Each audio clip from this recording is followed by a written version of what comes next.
Hello, Ninth Indian World Film Festival, and we take this opportunity to thank you for selecting our feature-length documentary Mukto Theatre, Muktir Theatre, in English, the Free Theatre, in your esteemed festival.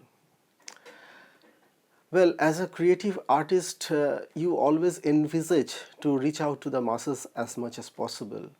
So, the first time we came across Badal Sarkar's troupe performing wide in the open, it was kind of love at the first sight.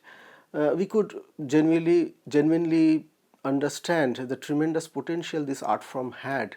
It could reach out to any audience with any social strata, any crossing any geographical barrier, and perform not poster plays but complex and serious plays out in the open. And this democratization of the cultural process was kind of a good enough reason for us to choose this as a documentary. As far as making was concerned, the troops were really very cooperative.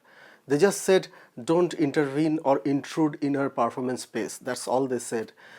So being film school graduates, so we graduated from Satyajit Ray Film and Television Institute.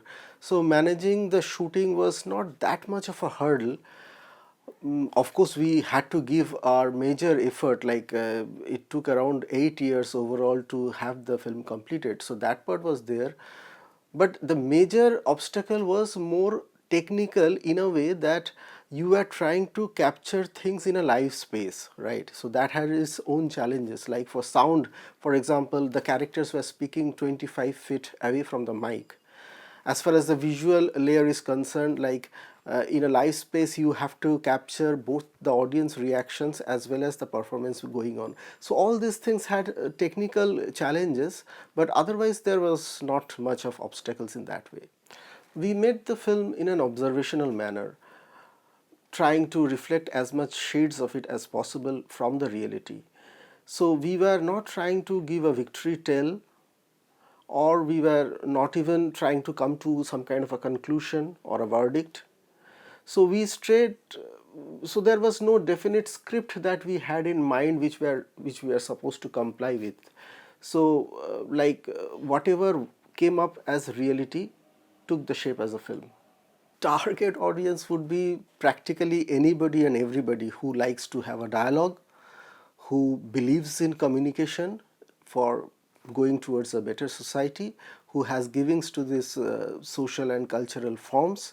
So anybody can be audience. We are not looking for some niche audience. We are cutting through any economic or social barrier out here. As far as the USP of the film, if you are asking, then well, I think it is the validation part, right? I mean, you might have a big ideology with you, but unless and until that gets validated in the real front, it doesn't work. So what we could do actually was capture things in live.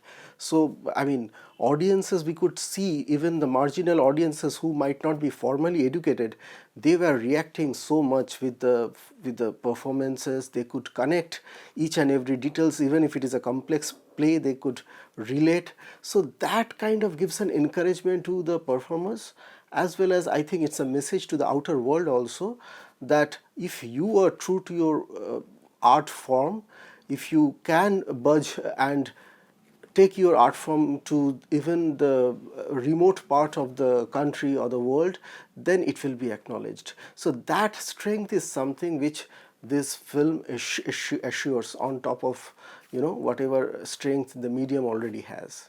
As far as promotion is concerned, with respect to the current Indian documentary scenario, we rely a lot on festivals like this. So I mean, it helps us to reach to a wider audience, no doubt.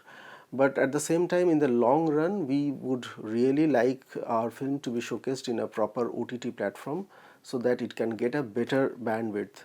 And definitely we will be hopeful that the Indian World Film Festival helps us to make that bridging happen.